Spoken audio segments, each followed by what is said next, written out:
and welcome to the Evidence Based Chiropractor. I am your host, Dr. Jeff Langmaid. This week we are back with an awesome brand new piece of research that just came out in September of 2018. Huge kudos to the research team that put it out. It touches upon maintenance care, chiropractic, and you're definitely going to be interested in the results. But before we get started, I want to do a few items of housekeeping. A big thanks to Life University for having me up this past weekend. I was a little bit stressed out. I had to teach 4 hours. I've never done 4 hours before, but the docs up there were awesome. It was a completely packed house, which is always very, very welcoming. Talked MRI essentials, a little bit of interdisciplinary communication and research. So super cool. Thank you to the entire team up there and everyone that came up and said hi afterward, listening to the podcast, maybe reading the book. Thanks a ton. It was a great, great weekend. Additionally, I wanted to give a huge shout out to Rock Tape. Rock Tape was there as well. And if you have not picked up your tickets for Rockstock in Miami, time is starting to run thin, and so are tickets. It is October 26th and 27th in Miami. I'm going to be there filming. Come on down, hang out, say hi. It's going to be awesome. So be sure to come down and hit me up if you are at jeff@theevidencebasedchiropractor.com. But as I talked about at the top, we have some exciting research to get to today. The paper we're going to talk about is titled The Nordic Maintenance Care Program: Effectiveness of Chiropractic Maintenance Care versus Symptom-Guided Treatment for Recurrent and Persistent Low Back Pain, a pragmatic randomized controlled trial. This came out in September of 2018, and I will also link this paper in the show notes. Let's break down that title a little bit. Effectiveness of Chiropractic Maintenance versus Symptom-Guided Treatment.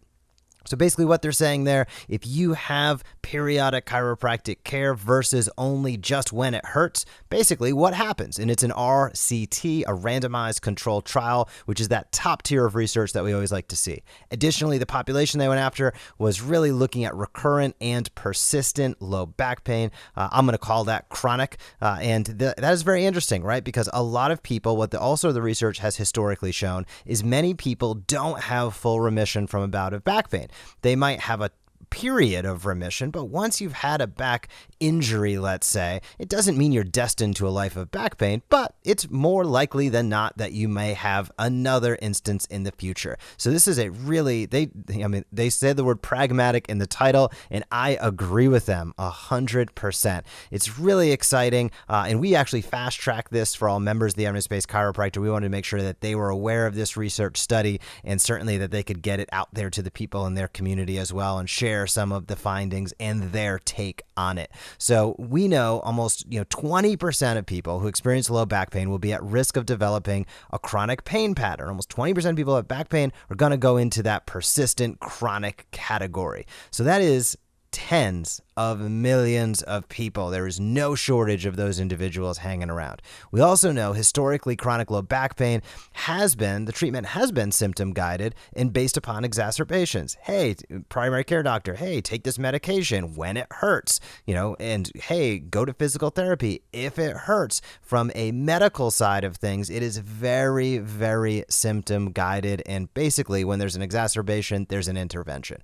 Chiropractors, a little bit of a mixed bag, right? There are many chiropractors out there that highly promote maintenance care. There are some that do only relief care, but I venture to say a majority of docs reside somewhere in between. They're going to take into account the history of the patient, what's going on with the patient, what's the patient's goals and aspirations, kind of put that all together and really work with the individual to create the best plan of care possible. So that's why this research paper, again, is so exciting, because it's very, very pragmatic. So new research does indicate that maintenance care may provide the best long-term result. And the cat out of the bag, we'll hit a few quotes in a moment. Periodic chiropractic care was shown to reduce the average number of days with low back pain over a 12-month period by nearly 2 weeks. So when they looked over a year period, if If you had maintenance care, you had almost 2 weeks of reduced pain. You are 2 weeks less pain than those individuals who only had the symptom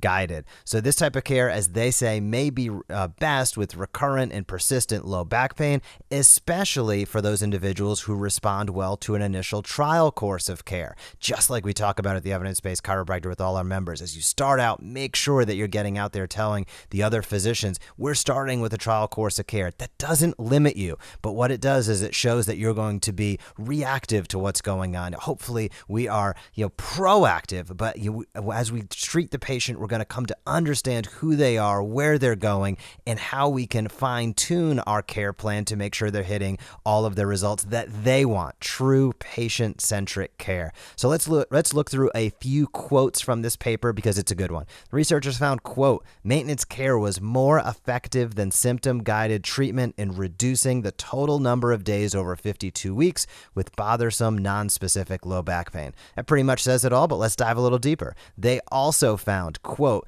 exactly how maintenance care works is poorly understood, but the hypothesis is treatment may improve biomechanical and neuromuscular function and address psychosocial issues, thereby reducing the risk of relapse into pain. So that's an important quote. Number one, it touches on the good F word, right? Function. It is about function and functional outcomes. That is the benefit people are looking for, not the features of what we do as chiropractors in terms of technique. They want the benefit, right? They want the results, less pain, more functional ability. Interestingly, they also point out psychosocial issues. So as people, again, respond well and feel like they can do more, that becomes a self-fulfilling prophecy. Dr. Greg Lehman talks about it in terms of, we're not broken spines waiting to have pain, but we are dynamic individuals. That's what he says. I'm going to take it one step further and say, we're dynamic individuals meant to be so resilient. And understanding that once somebody's been in pain, understanding they are resilient and they can become functional again and resilient again is so important.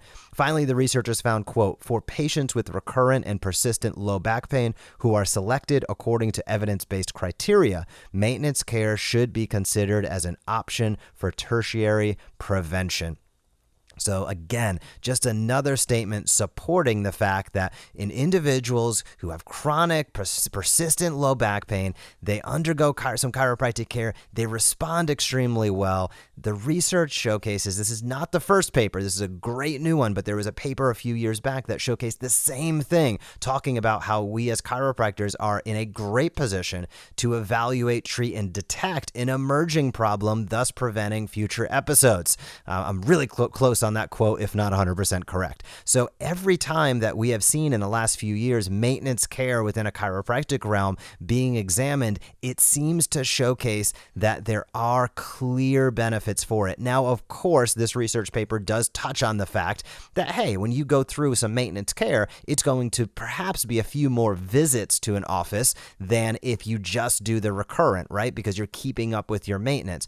But in my opinion, that is a small price to pay to maintain function, to maintain ultimately those psychosocial issues, which I'm going to say is a positive impact on your life. You think you can do things, you're going to enjoy your life more. And certainly when you have 2 weeks less pain per year, if you go through with some maintenance care as opposed to just the yo-yo cycle of going through and receiving symptom-based care just during exacerbations alone, it's a huge impact point. Now, of course, this research paper is not going to change the tide of insurance reimbursement tomorrow, right? So you still have to document, take that into accord, make sure that if a patient is going out of active care and they're coming into a maintenance care, that's going to be typically when they change over to a cash paid patient. Most insurance plans don't pay for maintenance care. So be careful about that and be careful and make sure that you are communicating what you are doing, the why behind what you do, the why behind your recommendations to your patients so they understand it. Certainly having research like this in hand, listening to this podcast today, hopefully, and having it in your mind is a great opportunity to start those conversations with the people coming in and out of your office. Additionally, when reaching out to other healthcare providers, everything that we do at the Evidence Based Chiropractor, I think it's important to get this research out there. Now, I also think it's important to explain it. So you have to take the content, right? The content being the research in this case, and put it in the proper context. You don't want to, scare somebody off, let's say, by, they're thinking maintenance care on every patient from visit one, those infinitely long treatment plans that nobody can wrap their head around. You don't want to go all the way there. You want to make sure that you're explaining, hey, what the research has showcased is exciting. It's new. We see that people with chronic low back pain respond very well to maintenance care. In our office, we're going to make sure to do a thorough examination. We're going to take a thorough history, and we want to make sure that they are responding early to care. That indicates that they are going to respond well into the future. And by the way, if we hit a roadblock along that path, we're happy to make a referral to your office or get a second opinion. Again, all of this is just about communicating what's out there, communicating how you are taking care of people in your practice. That's one of the core tenets in what we've seen in the research as far as MD and DC relationships. Communication is absolutely clutch. So when we hear about papers like this, when we understand papers like this, it's awesome. It's exciting. It showcases time and time again that now is the best time to be a chiropractor. But please make sure that you are taking this content, getting it in the proper context so that the healthcare providers in your community can understand where you're going with it, so your patients can understand where you're going with it, and hopefully information like this helps you in your practice day to day, feeling confident with what you're doing, making the best recommendations for your patients, and ultimately having a better practice for it. So that's all for this week. If you have not left us a rating or review on iTunes for this podcast, click over and do it. I would greatly appreciate it. It helps more and more docs listen in. We are still over 10,000 docs listening each and every week. So thanks a ton for listening. I hope you have a great week in practice, and I will talk to you soon. We appreciate you joining us for this episode of the Evidence Based Chiropractor. Learn more tips for explosive practice development at theevidencebasedchiropractor.com. You can also join the Premier MD monthly membership, enabling you to use what you just heard to maximize results in your office.